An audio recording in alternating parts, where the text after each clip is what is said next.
heart of the East Coast. This is Sports Raver with your host, a West Coast girl who raves about all things sports, JerelynB.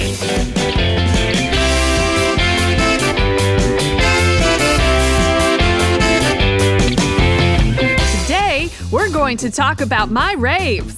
Coach K, criticized for putting his athletes first? Is it always on the quarterback to lead? Chris Davis thumbs his nose at the Orioles, plus the latest drama in esports, my news raves, and the obscure sports report.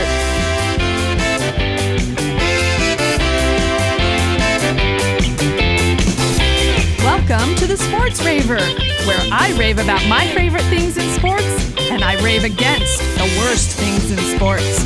Thanks for coming to rave with me. Welcome, everyone.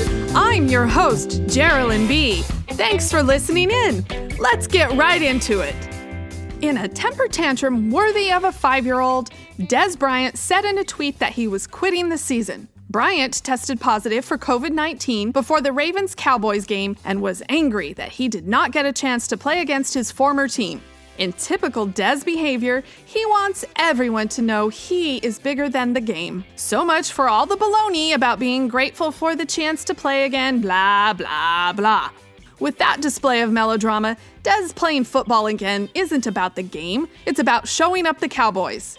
He did tweet later he was drinking wine and wasn't quitting. Does that mean he was drinking wine when he tweeted he was quitting? The time on the tweet was 7:51, which would have been shortly after he was asked to leave the field. Did he have wine in his locker? The NFL may be in for some tough questions after they allowed the game to still be played, stating that no one was considered a high-risk close contact. What? Bryant was around all his teammates leading up to the game. He was also photographed hugging Dallas players and coaches. Ryan Mink, the editorial director for the Ravens, posted the pictures on Twitter, but strangely enough, the post was later deleted. So next week, when Baltimore and Dallas start reporting lots of COVID-positive tests, we can be assured the NFL did their job. In a strong statement of unity against racism, 2 UEFA teams walked off the pitch in protest of an official's use of a racial term during a Champions League game. Paris Saint-Germain and Istanbul Başakşehir were in the 14th minute of the match when Romanian referee Sebastian Coltescu referred to Başakşehir's assistant coach, Pierre Weibo, by an objectionable racial description. Weibo was visibly upset by the language. Demba Ba, a player for Başakşehir, said, "Why did he need to refer to Weibo as the black one?" Coltescu didn't need to reference his skin color at all. He didn't call other coaches the white ones. Why is it so hard to just say assistant coach, or call Weibo by his name even? Coltescu claims he's not a racist, and maybe he truly believes he's not. But it's the singling out of someone because of their skin color that is the problem. UEFA has launched an investigation, but Coltescu has now quit, preventing UEFA from imposing a 10-game suspension on him. The match resumed the next day with all new referees, and Paris came out on top, 5-1. And this week's award for fake self-sacrifice and remorse goes to LSU for imposing a 1-year bowl ban on themselves for the 2020-2021 football season. How convenient, seeing how LSU is 3-5 with 2 games left to play. Though the NCAAB did waive bowl requirements, there was no guarantee the school would have been invited to any bowl games, but had they been, this sure saves them the embarrassment of defeat. LSU is under investigation for stolen money a booster paid to a former player's father, and for the incident of Odell Beckham Jr. handing out cash to players on the field after last year's national title game. The voluntary ban rings hollow and feels like an empty attempt at trying to endear themselves to the NCAA to go easier on them when the investigation concludes. Perhaps they are also trying to improve their image, which has been tainted by allegations that the school mishandled and ignored sexual and domestic assault claims against football players. In any case, the timing is questionable and it seems insincere. This weekend, the Army-Navy game is set to be played at Michie Stadium at West Point for only the second time in the history of the matchup. The other time? November 1943 during World War II. Traditionally, the game is played at Lincoln Financial Field in Philadelphia, a neutral spot, but the city and the state of Pennsylvania did not want the influx of cadets and midshipmen during a pandemic. Makes sense. At least the midshipmen will be allowed at the game to cheer for their team. In 1943, half the Army cadets were asked to cheer for Navy since no midshipmen were allowed in. I'm guessing that didn't go too well. Army is the favorite to win this year.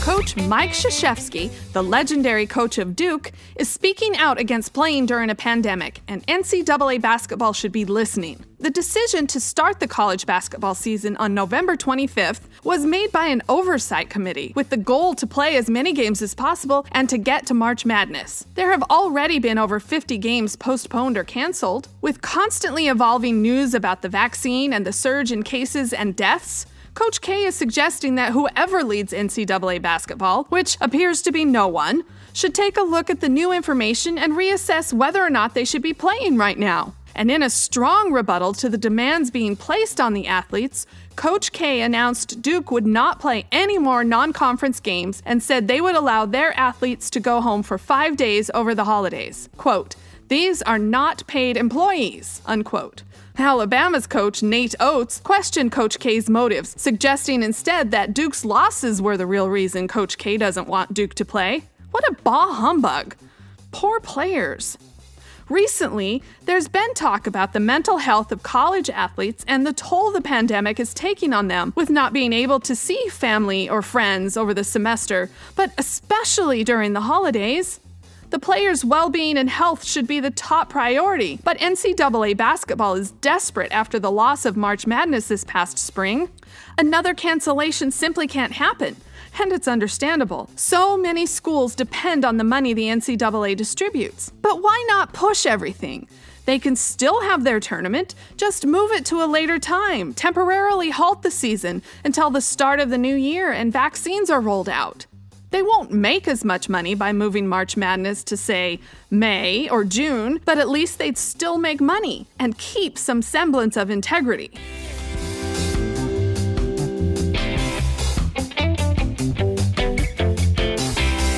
After a strong start to the season, Kyler Murray's quarterback performance for the Arizona Cardinals has been, well, a bit of a belly flop. His quarterback rating has plummeted, he's turned the ball over, and he's just not playing like he means it. When something goes wrong in the game, he pouts, he ignores his teammates, he sits alone. He's probably agonizing over whether he made the right choice between football and baseball. And maybe he needs to grow up, be a man, be a leader. But why is it all on the quarterback to be the leader of the team? Why does it fall on the shoulders of a 23-year-old to rally the troops? There's a whole field of grown men that should be able to get themselves motivated, to help motivate those around them. There's more than one person on the field whose jersey has a C on it. But it does fall to the quarterback. And some of the best quarterbacks, current and past, are great at motivating their teams.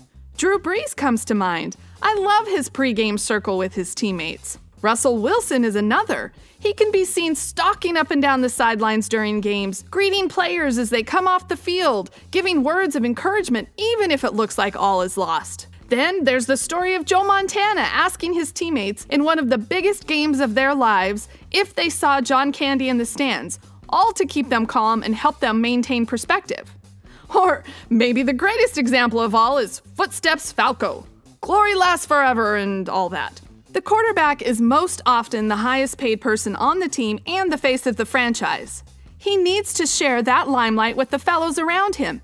He needs to take blame for the mistakes in the games, and he shouldn't point fingers. He should learn how to bring out the best in his teammates. He should know his teammates. A quarterback that sits alone on the bench sulking isn't going to inspire the other men on the field with him to give more, do better, try harder. Cliché or not, the quarterback has to be a leader of men. Is it a lot to ask of a 23-year-old who's most likely still trying to figure out how to handle the pressure of an organization's hopes pinned on him? Yes. But no one said the NFL was easy. Baseball isn't easy either, by the way, Kyler.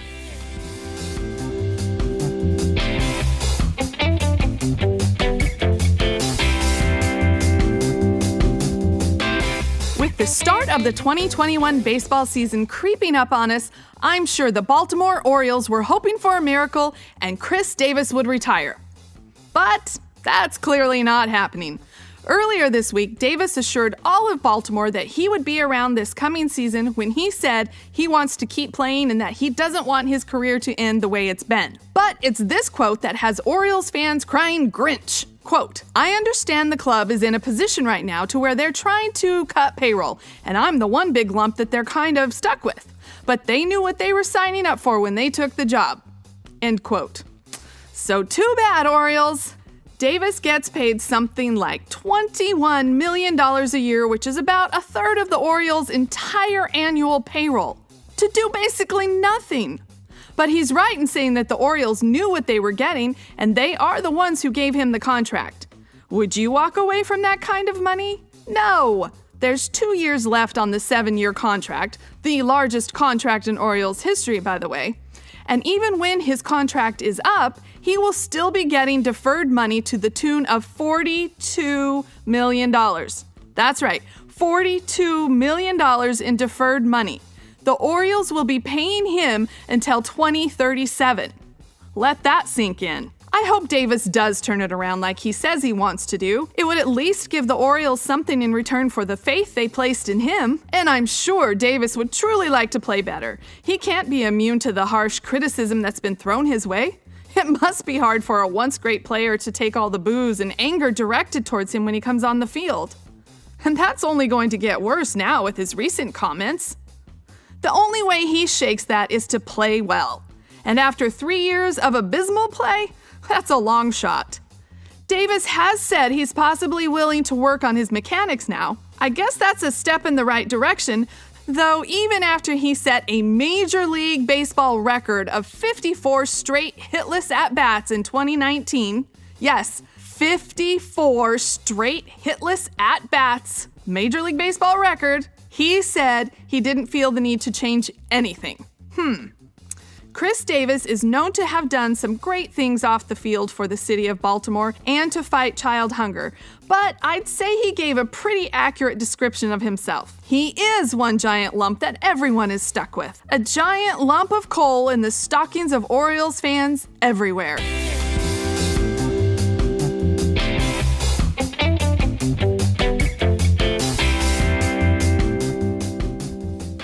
Esports! Esports! Esports! Esports! Esports! Esports! Esports! Esports! This year was Riot Games' 10th League of Legends World Championship. The championship was held September 25th through October 31st in Shanghai in a quarantine bubble. Over 3 million fans registered for a lottery to win a little over 6,000 tickets to watch the finals live. The number 1 seed, South Korea's Dongwon Gaming, beat China's Suning 3-1. The games were broadcast in 16 different languages across 21 platforms, and Riot Games just released the eye-popping numbers for viewership of the competition. The peak concurrent users for the finals was just under 46 million. 46 million! And the total number of hours watched for the whole tournament? 1 billion. That's crazy stuff! League of Legends is one of the most popular esports in the world and has paid out over $73 million in prize money since its launch in 2011. The World Championships also touted some big-name sponsors like Mercedes-Benz, Louis Vuitton, Red Bull, Cisco, just to name some of them. And they didn't have a single COVID case over the whole month. Riot Games said that was the number they were most proud of. Though I'd say 1 billion hours is something to be proud of too. So why aren't you watching?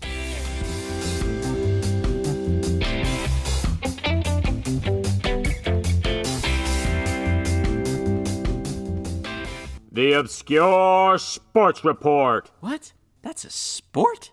No way! For all you hurling fans out there, the Gaelic Athletic Association's All-Ireland Senior Championship will happen on December 13th with Limerick taking on Waterford.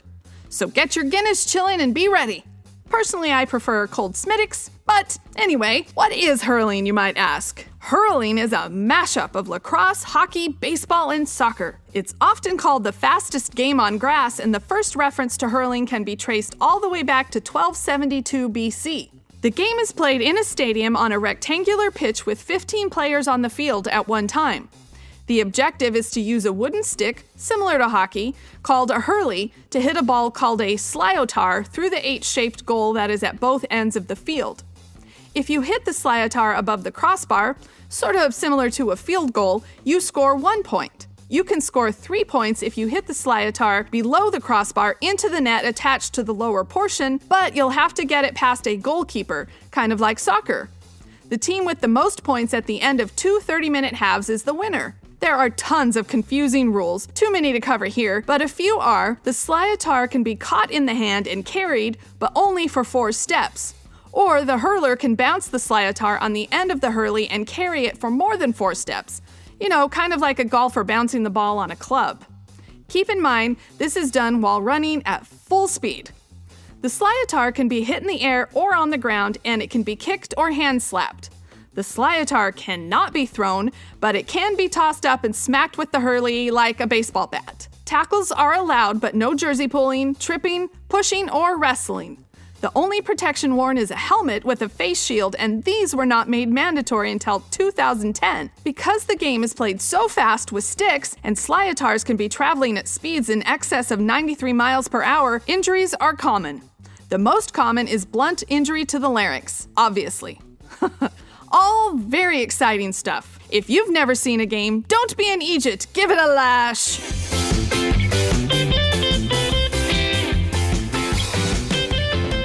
Okay, my fellow ravers, that's a Raver Wrap for today. Thanks for listening in. And remember, if you swim with a friend, the chances of getting eaten by a shark drop 50%. Thanks for listening to my raves. Become a sports raver too by following me on Facebook, Twitter, Instagram, and checking out all my podcast raves. Till next time, I'm JerelynB, the Sports Raver.